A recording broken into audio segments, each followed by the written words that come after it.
ಬಮೂಲ್ನಿಂದ ಕೊಟ್ಟಿರ್ತಕ್ಕಂಥದ್ದು 60 ಕೋಟಿ ರೂಪಾಯಿಗಳು ಮತ್ತು ನಮ್ಮ ಸೆಕ್ರೆಟರಿಗಳ ಮತ್ತು ಇತರೆ ಅವ್ರ ಜೊತೆ ಇರ್ತಕ್ಕಂಥ ಟೆಸ್ಟರು ಮತ್ತು ಸಹಾಯಕನ ಅವರು ಕೂಡ ಏನಪ್ಪ ಬರೀ ಹಾಲು ಉತ್ಪಾದಕರಿಗೆ ಆಯಿತು, ನಾವು ಇಲ್ಲಿಂದ ಬರ್ತಕ್ಕಂಥ ಹಾಲನ್ನು ಶೇಖರಣೆ ಮಾಡಿ ಬೆಂಗಳೂರು ಡೈರಿ ಕಳಿಸೋ ತನಕ ದಿನ 24 ಗಂಟೆ ನಮ್ಮ ಕೆಲಸ ಇರ್ತದೆ, ನಮ್ಮನ್ನು ಗಮನಿಸ್ಲಿಲ್ವಲ್ಲ ಬಮೂಲ್ ಅಂತ ಅವರು ತಪ್ಪು ತಿಳಿಬಾರ್ದು ಅನ್ನೋಂಥ ಕಾರಣಕ್ಕೆ ಅವ್ರಿಗೂ ಕೂಡ ಒಂದೊಂದು ಸೊಸೈಟಿಗೆ 15,000 ರೂಪಾಯಿಗಳನ್ನು ಕೊಡ್ತಕ್ಕಂಥ ದೊಡ್ಡ ಕೆಲಸವನ್ನು ಸುರೇಶ್ ಅವರು ಅಧ್ಯಕ್ಷರಾದ ಮೇಲೆ ಮಾಡಿರ್ತಕ್ಕಂಥದ್ದು. ಇದು ದೊಡ್ಡ ಅಭಿನಂದನೆಗೆ ಅರ್ಹವಾದಂಥ ವಿಚಾರ. ನಾನು ಆಗಲೇ ಹೇಳಿದೆ, ಹೊಗಳಿಕೆ ಅಲ್ಲ, ಒಬ್ಬ ವ್ಯಕ್ತಿಯ ದೂರದೃಷ್ಟಿ ಚೆನ್ನಾಗಿದ್ದರೆ, ಒಬ್ಬ ಸಹಕಾರಿಯ ದೂರದೃಷ್ಟಿ, ರೈತರು ಇವತ್ತು ಒಂದಾನೊಂದು ಕಾಲದಲ್ಲಿ ಉಪಕುಸುವಾಗಿದ್ದಂಥ ಎಲ್ಲೋ ಒಬ್ಬರು ಮನೆಯೊಳಗೆ ಊರೊಳಗೆ ಯಾರೋ ಒಬ್ಬ ಒಂದು ಸೀಮೆಸ ಇಟ್ಟಿದ್ರೆ, ಒಂದು ಮನೆಯಲ್ಲಿ ಟಿ ವಿ ಇದ್ದರೆ, ಒಂದು ಮನೇಲಿ ರೇಡಿಯೋ ಇದ್ದರೆ ಒಂದು ದೊಡ್ಡ ಕಥೆ ಇದ್ದಂಥ ದಿನ ಇತ್ತು ಒಂದು 20 ವರ್ಷಗಳ ಹಿಂದೆ. ಸೀಮೆಸ ಯಾರ್ದೋ ಒಬ್ಬರು ಮನೇಲಿ ಒಂದೊಂದು ಊರಲ್ಲಿ ಇರ್ತಾನೆ ಇರಲಿಲ್ಲ. ಆ ಕಾಲದಿಂದ ಈ ಕಾಲಕ್ಕೆ ರೈತರ ಬವಣೆ ಏನಾಗ್ಬೋದು ಅನ್ನೋಂಥ ದೊಡ್ಡ ತಿಳುವಳಿಕೆಯಿಂದ ಸುರೇಶ್ ರವರು 60 ಕೋಟಿ ರೂಪಾಯಿಗಳನ್ನು ನಮ್ಮ ಬಮೂಲ್ ವ್ಯಾಪ್ತಿಯ ರೈತರಿಗೆ, ಯಾರ್ಯಾರು ಎಷ್ಟೋ ಜನ 1 ಲಕ್ಷ ಒಂದು ವರ್ಷದ ಅವಧಿಯಲ್ಲಿ 1 ಲಕ್ಷ ಲೀಟರ್ ಹಾಲನ್ನು ಸರಬರಾಜು ಮಾಡಿದರೆ ಬಮೂಲ್ಗೆ ಸ್ವಾಮಿನ 1 ಲಕ್ಷ ಹೆಚ್ಚುವರಿ ದುಡ್ಡು ತೊಗೊಂಡಿದ್ದಾರೆ. ಅವರು ಕರಾವು ಮಾಡಿ ಹಾಕಿ 36 ರೂಪಾಯಿ 15 ಪೈಸೆ ನರಸಿಂಹಮೂರ್ತನ ಹೇಳ್ದಂಗೆ 4 ಫ್ಯಾಟ್ ಮೇಲೆ 36 ರೂಪಾಯಿ 36 ರೂಪಾಯಿ ಏನು ಕೊಡ್ತಾರೆ, ಇವೆಲ್ಲವನ್ನ ಹೊರತುಪಡಿಸಿ ನಿಮ್ದು ಅಲ್ಲದೆ ಇರ್ತಕ್ಕಂಥ ದುಡ್ಡು ಇನ್ಕಮ್ ಟ್ಯಾಕ್ಸ್ ಕಟ್ಟಿದ್ರೆ ಹೋಯ್ತದೆ, ಇನ್ನೊಂದು ಕಡೆ ಕೊಟ್ಟರೆ ಹೋಯ್ತದೆ, ನಮ್ಮ ರೈತರಿಗೆ ಹೋಗಲಿ ಅಥವಾ ನಮ್ಮ ಕಾರ್ಮಿಕರಿಗೆ ಹೋಗಲಿ ಅಂತಕ್ಕಂಥ ದೊಡ್ಡ ಹೃದಯ ವೈಶಾಲ್ಯವನ್ನು ಮೆರೆದಂಥ ಅಧ್ಯಕ್ಷರು ನಮ್ಮ ಆಡಳಿತ ಮಂಡಳಿಯಲ್ಲಿ ಇರ್ತಕ್ಕಂಥ ಎಲ್ಲ ತಾಲೂಕುಗಳ 14 ತಾಲೂಕುಗಳ ನಿರ್ದೇಶಕರುಗಳನ್ನು ವಿಶ್ವಾಸಕ್ಕೆ ತಗೊಂಡು ಬಂದ್ರೋ ಇಲ್ಲಿ ನಾವು ಈ ರೀತಿ ಮಾಡೋಣ ಅಂತಕ್ಕಂಥ ದೊಡ್ಡ ಒಂದು ಸಹಕಾರ ಕ್ಷೇತ್ರದಲ್ಲಿ ಅವರು ಆ ಕ್ಷೇತ್ರಕ್ಕೆ ಬಂದ ಇಲ್ಲಿವರೆಗೂ ಅವ್ರಿಗೆ ಸಹಕಾರ ಕ್ಷೇತ್ರಕ್ಕೂ ಅವ್ರಿಗೂ ದೂರದ ನಂಟು. ಅವರಿದ್ದಂಥದ್ದು 3 ಸಾರ್ತಿ MP ಆಗಿ ಕನಕಪುರ ಕನಕಪುರ ಲೋಕಸಭಾ ಕ್ಷೇತ್ರ ಅಥವಾ ಬೆಂಗಳೂರು ಗ್ರಾಮಾಂತರ ಅಂತಕ್ಕಂಥದ್ದು ಏನಿತ್ತು ಅದನ್ನು ಪ್ರತಿನಿಧಿಸಿಕೊಂಡು ಅದಕ್ಕೆ ಸಂಬಂಧಪಟ್ಟಂಥ ತಲೆನೋವುಗಳನ್ನ ಬಗೆಹರಿಸೋದ್ರಲ್ಲಿ ಓಡಾಡ್ತಿದ್ರು. ಸಹಕಾರ ಕ್ಷೇತ್ರದಲ್ಲಿ ನರಸಿಂಹಮೂರ್ತಿ ಹಿಂಗೆ ಮಾಡಯ್ಯ, ನರಸಿಂಹಮೂರ್ತಿನ ಅಧ್ಯಕ್ಷರು ಮಾಡಯ್ಯ, ಈ ಥರದ ತಿಳುವಳಿಕೆ ಒಳಗಿರ್ತದ್ದವರು. ಸ್ವಯಂ ಅವರೇ ಅಧ್ಯಕ್ಷ ಆದ ನಂತರ ಇವತ್ತಾದ್ರ ಕಷ್ಟ ಸುಖ ಉದ್ದಾಳಗಳನ್ನು ಅರ್ಥಕೊಂಡು ಅನೇಕ ಜನಪರವಾದಂಥ ಕಾರ್ಯಕ್ರಮಗಳು ಇನ್ನೊಂದು 6 ತಿಂಗಳು ವರ್ಷದಲ್ಲಿ ತಮ್ಮ ಗಮನಕ್ಕೆ ಬರ್ತದೆ. ಸಂಪೂರ್ಣವಾಗಿ ಬಮೂಲ್ನಲ್ಲಿ ಕುಳಿತು ಮಂಜು ಇಲ್ಲಿ ಹಾಲು ಹಾಕಿಸ್ಕೊಳ್ತಾ ಇದ್ದಾಗ ಎಲ್ಲ ಕ್ಯಾನ್ಗೂ 3 ಕ್ಯಾನ್ ತೊಗೊಬರ್ತಾನೆ ಅಂತ ಇಟ್ಕೊಳ್ಳೋಣ. ಈಗ ನಮ್ಮ ಗಂಗರಾಜನೇ 3 ಕ್ಯಾನಲ್ಲಿ ಹಾಲು ತಂದ ಅಧ್ಯಕ್ಷ, ಸಿಕ್ಕಾಪಟ್ಟೆ ಹಸು ಕಟ್ಟ. ನಾಳೆಯಿಂದ ಇಲ್ಲರಿ ನಾನು ದೊಡ್ಡ ಹೈನುಗಾರಿಕೆ ಮಾಡಲೇಬೇಕು, ರೈತನಾಗಲೇಬೇಕು ಅಂತ ಒಂದು 10-20 ಹಸು ಕಟ್ಟಿ 3 ಕ್ಯಾನಲ್ಲಿ ತಂದ. ಮಂಜ ಏನು ಮಾಡ್ತಾನೆ, ತಳಪ ನಮ್ಮ ಅಧ್ಯಕ್ಷ ಅಂತ ಅಂದ್ಬಿಟ್ಟು ಬರೀ 1 ಕ್ಯಾನ್ ಮಾತ್ರ ಡಿಗ್ರಿದು ಹಾಕ್ತಾನೆ. ಅದ್ರೊಳಗೆ ಮಾತ್ರ 4 ಫ್ಯಾಟು ಅಥವಾ ಇನ್ನೊಂದು ಡಿಗ್ರಿ 27-28 ಎದೊಳ್ತದೆ. ಇನ್ನು 2 ಕ್ಯಾನ್ಗೆ ಹಾಕಲ್ಲ, ಅದ್ರೊಳಗೆ ನೀರು ಹಾಕ ಬಂದಿರ್ಬೋದು, ತಮಾಜಿನೇ ಆಗ್ಬೋದು. ಇಂಥದ್ದು ಕುಳಿತಲ್ಲೇ ಗೊತ್ತಾಗ್ತಕ್ಕಂಥ ಆರ್ಟಿಫಿಷಿಯಲ್ ಇಂಟೆಲಿಜೆನ್ಸಿಂದ ಯಾವ ಡೈರಿಯಲ್ಲಿ ಬೆಂಗಳೂರು ವ್ಯಾಪ್ತಿಗೆ ಬರ್ತಕ್ಕಂಥ 2293 ಅಥವಾ 94ನೇದು ಇರ್ಬೋದು, 95ನೇದು ಇರ್ಬೋದು, ಎಷ್ಟೋ 2300 ಡೈರಿಗಳಿವೆ ನಮ್ಮ ವ್ಯಾಪ್ತಿಯಲ್ಲಿ. ಪ್ರತಿಯೊಂದು ಡೈರಿಯಲ್ಲಿ ಸೆಕ್ರೆಟರಿ ಮ್ಯಾನ್ಯುಯಲ್ ಆಗಿ ಹಾಲನ್ನು ಅಳಿಸ್ತಾ ಇದ್ದಾನೆ, ಕಂಪ್ಯೂಟ್ರು ಸಿಸ್ಟಮ್ ಮೂಲಕ ಅಳಿಸ್ತಾ ಇದ್ದಾನೆ. ಅನುಮಾನ ಬಂದಂಥ ಸಂದರ್ಭದಲ್ಲಿ ಆ ಗರ್ಭರ್ ಮಿಷಿನನ್ನು ಬಳಸ್ತಾ ಇದ್ದಾನೆ. ಫ್ಯಾಟು, SNF ಇದಕ್ಕೆ ಸಂಬಂಧಪಟ್ಟಂಥ ಪ್ರತಿಯೊಂದು ಕುಳಿತ ಜಾಗದಿಂದ ಗೊತ್ತಾಗ್ತಾ ಇರ್ತಕ್ಕಂಥದ್ದು. ಆ ನಿಟ್ಟಿನಲ್ಲಿ ನಮ್ಮ ಮಾಗಡಿ ತಾಲೂಕಿನಲ್ಲಿ 148ನೇ ಸಂಘ ಇವತ್ತು ಕರೇನಹಳ್ಳಿ ಏನು ತಾವೆಲ್ಲ ಸೇರ್ ಮಾಡಿದ್ದೀರಿ. ನಿಮ್ಮೆಲ್ಲರಿಗೂ ನಾನು ಈ ವ್ಯಾಪ್ತಿ ಮಾಗಡಿ ತಾಲೂಕಲ್ಲ, ಮಾಗಡಿ ಹಾಲು ಉತ್ಪಾದಕರ ಸಹಕಾರ ಸಂಘಗಳ ವ್ಯಾಪ್ತಿ ಒಂದು ಮಾಗಡಿ, ಒಂದು ಕುದೂರು ಅಂತಾಗೈತೆ. ನಮ್ಮ ತಾಲೂಕಿನಲ್ಲಿ 2 ಆಗಿರ್ತಕ್ಕಂಥದ್ದು. ಆ 2ರಲ್ಲಿ ಮಾಗಡಿ ವ್ಯಾಪ್ತಿಯ 148ನೇ ಸಂಘವಾಗಿ ನರಸಿಂಹಮೂರ್ತಣ್ಣ ಚಂದ್ರೇಗೌಡರು ಧನಂಜಯಂದು ಹಿಂಸೆಗೆ ಬೇಗ ನನ್ನ ಕೈಗೆ ಮೈಕ್ ಕೊಟ್ಟಿದ್ದು. ಇನ್ನೂ ಏನೇನೋ ಹೇಳ್ಬೇಕಾಗಿತ್ತು. ಇವ್ರು ಏನೋ ಕೂತ್ಕೊಂಡು ಇಲ್ಲಿ ಏನೋ ಜರಿತಾ ಇದ್ರು, ಅಕ್ಕೆ ಕೊಟ್ಟಾಳಪ್ಪ ಏನೋ ಸಾಕಿ ನನ್ನ ಮಕ್ಕಳು ಸವಾಸ ಬೆಳಿಗ್ಗೆ ಇದ್ದ ಚಂದ್ರಹಳ್ಳಿಯಲ್ಲಿ ಏನೋ ಹಿಂಗೆ ನನ್ನ ಕೀಟ್ಲೆ ಮಾಡ್ತಿದ್ರು ಅಂತ ನರಸಿಂಹಮೂರ್ತಣ್ಣ ನನ್ನ ಕೈಗೆ ಕೊಟ್ಬಿಟ್ರು. ಆದ್ರೆ ನರಸಿಂಹಮೂರ್ತಣ್ಣ ಅಂದ್ರೆ ಏನು ವೇದಿಕೆ ಮೇಲೆ ನರಸಿಂಹಮೂರ್ತಣ್ಣ ಕೂರಿಸ್ಕೊಂಡು ಹೊಗಳಬೇಕು ಅಂತಲ್ಲ. 62-64 ಸಂಘಗಳು ತಾಲೂಕಿನಲ್ಲಿ ಇದ್ದಂಥ ಸಂದರ್ಭದಲ್ಲಿ ಬಮೂಲ್ಗೆ ನಿರ್ದೇಶಕರಾಗಿ ಬಂದ ನಂತರ 300 ಸಂಘಗಳು ಅವಿಭಜಿತ ಮಾಗಡಿ ತಾಲೂಕಿನ ಕುದೂರು ಮತ್ತು ಜಾಗ 2ನ್ನ ಸೇರಿ 303 ಅಥವಾ 304 ಕಾರ್ಯನಿರತ ಸಂಘಗಳೇನಿವೆ ಅದಕ್ಕೆ ಅವರು ನಿರ್ದೇಶಕರಾಗಿ 250 ಸಂಘಗಳಿಗಿಂತ ಹೆಚ್ಚಿನ ಗ್ರಾಮಗಳಲ್ಲಿ ಸಂಘದ ಸ್ಥಾಪನೆ ಮಾಡಲಿಕ್ಕೆ ಕಾರಣಕರ್ತರಾಗಿರೋದು. ನಾನು ನಿರ್ದೇಶಕನಾಗಿ 1 ವರ್ಷ ಆಯಿತು. ಇದು 2ನೇ ಸಂಘ ನಾನು ಓಪನ್ ಮಾಡ್ತಾ ಇರೋದು. ಅರ್ಥ ಮಾಡ್ಕೋಬೇಕು. ಎಲ್ಲೂ ಯಾವುದೇ ಜಾಗ, ಯಾವುದೇ ಗ್ರಾಮಗಳಲ್ಲೂ ಜಾಗ ಖಾಲಿ ಇಲ್ಲ ಡೈರಿ ಮಾಡಬೇಕು ಅಂತಕ್ಕಂಥ. ನಾನು ಡೈರಿ ಯಾವುದೋ ಇದ್ರೆ ಇದೊಂದು ಹೊಸಳ್ಳಿ, ಇನ್ನೊಂದು 2 ತಟ್ವಾಳು, ಇಲ್ಲಿ ಪ್ರಕಾಶ ನಮ್ಮ ಬುದ್ಧಿ ಬಿಡ್ತೀನಿ ಅಂತ ಹೇಳಿದ್ದೀನಿ ಅಧ್ಯಕ್ಷನಿಗೆ, ನಮ್ಮ ಪ್ರಕಾಶನಿಗೆ, ಮರ್ತೆ ಅವನ ಹೆಸರು, ನನ್ನ ಅದೆಲ್ಲ ಅಲ್ಲಿ ಕೂತಿರ್ಲಿಲ್ಲ, ಮರ್ತೆ ಆತನ ಹೆಸರು ತಗೊಳ್ಳೋಂಥದ್ದನ್ನ. ನಮ್ಮ ಯೋಜನಾ ಪ್ರಾಧಿಕಾರದ ಅಧ್ಯಕ್ಷ, ನನ್ನ ತಮ್ಮ, ನನ್ನ ಸ್ನೇಹಿತ ಪ್ರಕಾಶನ್ಗೆ ನಿನ್ಗೆ ಒದೆ ಬೀಳ್ತವೆ ಅಂತ ಹೇಳಿದ್ದೀನಿ. ನಿಮ್ಮೂರಲ್ಲಿ ಮಾಡಿಸ್ತೇವೆ ಹೋದ್ರೆ ತಟ್ವಾಳಲ್ಲಿ. ಇಷ್ಟೇ, ನೀವೆಲ್ಲಾದ್ರೂ ತಿರ್ಕೊಂಬತ್ತೀರಿ ನಗರತ್ನ, ನಾನು ಸ್ವಾಮಿ ಅಣ್ಣ ಎಲ್ಲೋ ತಿರ್ಕೊಂಬತ್ತೀವಿ.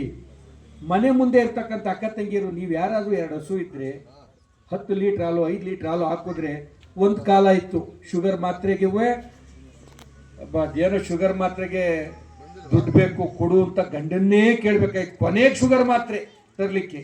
ಇವತ್ತೇನಿಲ್ಲ, ಇವನೇ ಎಲ್ಲರೂ ಹೋಗ್ಬೇಕಾದ್ರೆ ಏನು ಹಿಂಗೆ ಕೈ ಮುಗಿತೀನಿ ಜೋಬಲ್ಲಿ, ಇವತ್ತು ದುಡ್ಡಿಲ್ಲ, ಸ್ವಲ್ಪ ಎಲ್ಲರೂ ಔಷಧಿ ಇಟ್ಟಿದ್ರೆ ಕೊಡು ಅಂತ ಹೆಣ್ಮಕ್ಳನ್ನ ಕೇಳ್ತಕ್ಕಂಥ ಕಾಲ ಬಂದೈತೆ. ಕಾರಣ ಅವರು ಅವರ ದುಡಿಮೆಯಿಂದ, ಅದು ಸ್ತ್ರೀ ಶಕ್ತಿ ಸಂಘಗಳ ಮುಖಾಂತರ ಆಗ್ಬೋದು, ಹಾಲು ಉತ್ಪಾದಕರ ಸಹಕಾರ ಸಂಘದಿಂದ, ಕನಕಾಂಬರ ಹಾಕೋದ್ರಿಂದ, ಕಾಕಡ ಬಿಡಿಸಿ ಬೆಂಗಳೂರಿಗೆ ಸರಬರಾಜು ಮಾಡೋದ್ರಿಂದ, ಅಡಿಕೆ ತೆಂಗು ನೀನು ಮಾಡೋಂಥದ್ದು, ಅವರು ಬಾಳೆಕಾಯಿ ಸಾಸಿವೆ ಡಬ್ಬದಲ್ಲೋ ಎಲ್ಲೋ ಒಂದು ಸ್ವಲ್ಪ ಆಪತ್ತನ ನಿಧಿ ಅದನ್ನ ಎತ್ತಿಟ್ಟಿರ್ತಾರಲ್ಲ, ಆ ಮಟ್ಟ ಆ ಕಾಲ ಬಂದಿರತಕ್ಕಂಥದ್ದು. ಅದು ಯಾವಾಗ ಸಾಧ್ಯ ಅಂದರೆ, ನಮ್ಮೂರೊಳಗೆ ಹಾಲಿನ ಡೈರಿ ಇದ್ರೆ 1 ಹಸು ಕಟ್ಟಿರೋರು 2 ಹಸು ಕಟ್ಟಿರೋರು 4 ಕಟ್ತಾರೆ.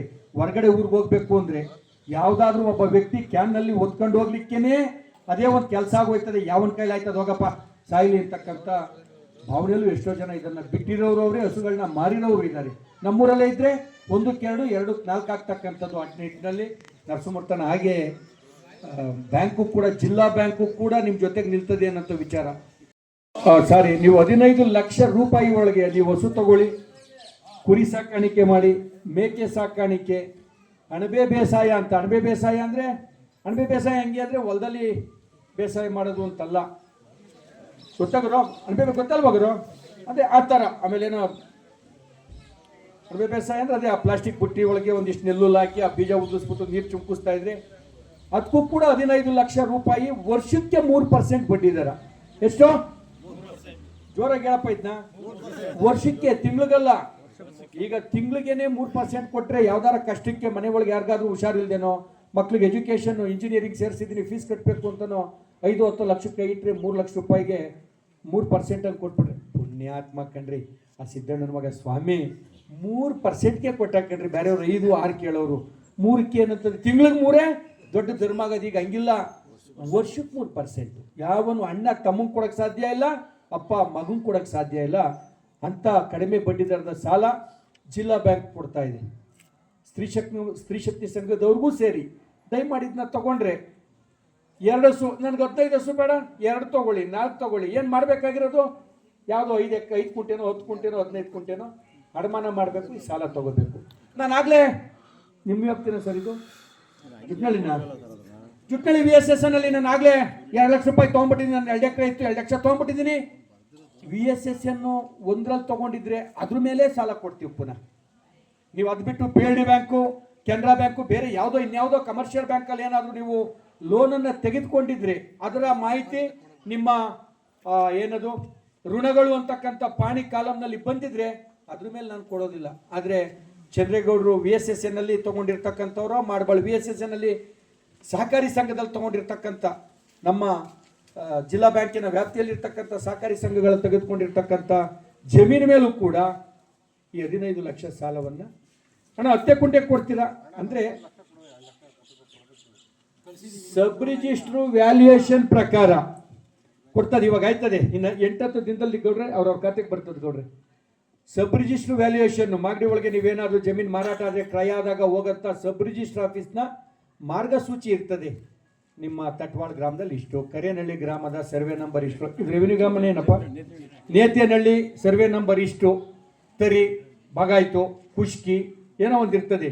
1 ಎಕರೆಗೆ 20 ಲಕ್ಷ ಅಂತನೋ 15 ಲಕ್ಷ ಅಂತನೋ, ಮಾಗಡಿ ಪಟ್ಟಣಕ್ಕೆ ಹತ್ರ 25 ಲಕ್ಷ ಇದ್ರೆ ನಿಮ್ದು ಅರ್ಧ 3/4 ಎಕರೆ ಇದ್ರೆ ಸಾಕು, 15 ಲಕ್ಷ ರೂಪಾಯಿಯನ್ನು ನಿಮಗೆ ಸಾಲದ ರೂಪದಲ್ಲಿ ಕೊಡ್ತಾರೆ. 6 ವರ್ಷ ತೀರುವಳಿ ಅವಧಿ ಇರ್ತದೆ. ಅಚ್ಚುಕಟ್ಟಾಗಿ ತೀರುವಳಿ 78 ವರ್ಷ ಇರಬೇಕು. 78 ವರ್ಷ ಆಯ್ತು ಸ್ವಾತಂತ್ರ್ಯ ಬಂದು. ಸ್ವತಂತ್ರ ಬಂದಾಗ್ಲಿಂದ ನಮ್ಮ ಹಕ್ಕನ್ನ ನಾವು ನಮ್ಮ ಊರಿಗೆ ಏನ್ ಮಾಡ್ಕೋಬೇಕು ಅನ್ನೋದ್ರ ಮುಖಾಂತರ ಇಲ್ಲಿ ಗಂಟ ನಾವು ಮಾಡ್ಕೊಂಡಿಲ್ಲ. ಯಾಕೆಂದ್ರೆ ಇವೆಲ್ಲ ಸಹಕಾರ ಸಂಘ ಒಂದು ಸಂಸ್ಥೆ ಊರಿಗೆ ಅವಶ್ಯಕತೆ ಇರುವಂತದ್ದು. ಎಲ್ಲ ಊರುಗಳಲ್ಲೂ ಮೊದಲಾಗಿ ಮಾಡ್ಕೊಂಡ್ರು. ಆದ್ರೆ ಇವತ್ತಿನ ಇಲ್ಲಿ ಮುಖಂಡರುಗಳು ಇವತ್ತಾದ್ರೂ ಈ ರೈತರಿಗೆ, ಈ ಊರಿನ ಜನಕ್ಕೆ ಈ ಸಂಘವನ್ನ ಎಲ್ಲರೂ ಒಗ್ಗೂಡಿ ಮಾಡಿಕೊಟ್ಟಿದ್ದಾರೆ. ನಾನು ಅಧಿಕಾರದಲ್ಲಿದ್ದಾಗ ಈ ಊರಿಗೆ ಸಂಘವನ್ನು ಮಾಡಬೇಕು ಅಂತ ಹೇಳಿ ಸುಮಾರು ಸತಿ ಯುವಕರ ಜೊತೆ ಮತ್ತೆ ನಮ್ಮ ಸ್ವಾಮಿ ಜೊತೆ ಎಲ್ಲರ ಜೊತೆನೂ ಮಾತಾಡಿ, ಇಲ್ಲಿಯ ಜನಗಳ ಕಷ್ಟ ಇದೆ, ತರಕಾರಿ ಹೊತ್ತು ಮಗನಿಗೆ ಒಯ್ತಾರೆ, ಈ ಜನಕ್ಕೆ ಒಂದು ಸಂಘ ಆದ್ರೆ ಜೀವನ ಮಾಡಲಿಕ್ಕೆ ಅನುಕೂಲ ಆಯ್ತದೆ, ಸಂಘವನ್ನ ಸ್ಥಾಪನೆ ಮಾಡಬೇಕು ಅಂತ ಹೇಳಿ ಬಾಲಕೃಷ್ಣ ಅವರ ಆದೇಶದಂತೆ ಸಂಘವನ್ನ ಮಾಡಕ್ಕೆ ಪ್ರಯತ್ನ ಮಾಡಿದೆ. ಆದ್ರೆ ಇಲ್ಲಿನ ಯುವಕರು ಮತ್ತೆ ಏನ್ ಮುಖಂಡರುಗಳು ಸಹ ಒಗ್ಗೂಡಿ ಮಾಡ್ಕೊಳ್ಳಿಲ್ಲ. ಆದ್ರೆ ಈಗಲಾದ್ರೂ ಎಚ್ಚೆತ್ಕೊಂಡು ಈ ಸಂಘವನ್ನ ಮಾಡ್ಕೊಂಡಿದ್ದೀರಾ. ಈ ಸಂಘ ಇತ್ತು ಅಂತಂದ್ರೆ ಊರಿಗೆ ಬರ್ತಾನೆ ಇಲ್ಲ ಅಂತ ನಿಮ್ಗೆಲ್ಲ ಗೊತ್ತಿರುವಂತದ್ದು. ಇವತ್ತು ಎಲ್ಲೋ ಒಂದ್ ಕಡೆ ಒಂದ್ ಎಮ್ಮೆ ಮೇಯಿಸ್ಕೊಂಬಂದು ಸಂಜೆಗೆ 1 ಲೀಟರ್ 2 ಲೀಟರ್ ಹಾಲು ಹಾಕೊಂಡ್ರು ಒಬ್ಬ ಬಡವರು ಜೀವನ ಮಾಡುವಂತ ಸಂಘ. ಇವತ್ತು ಸರ್ಕಾರ ಲೆವೆಲ್ ಅಲ್ಲಿ, ಬ್ಯಾಂಕಿನ ಲೆವೆಲ್ ಅಲ್ಲಿ ಲೋನ್ ಅನ್ನ ಕೊಡ್ತಾರೆ. ಲೋನ್ ತಗೊಂಡು ಜೀವನ ಮಾಡ್ಬೋದು. ಇವತ್ತು ತರಕಾರಿಗೂ ಇದಕ್ಕೂ ಹೋಲಿಕೆ ಮಾಡಿದ್ರೆ ತರಕಾರಿಯನ್ನ ನೀವು ಬೆಳಿತೀರಾ, ದಿನಕ್ಕೊಂದು ವ್ಯಾಪಾರ, ಗಂಟೆಗೊಂದು ವ್ಯಾಪಾರ ಆಗುವಂಥದ್ದನ್ನ ನೀವೆಲ್ಲರೂ ನೋಡಿದ್ದೀರಾ. ಇಲ್ಲಿಂದ ತರಕಾರಿ ಬೆಳೆದು ಕಲ್ಲಗೇಟ ರೋಡಲ್ಲಿ ಕುಣ್ಕೊಂಡು ಮಾರ್ತೀರಾ.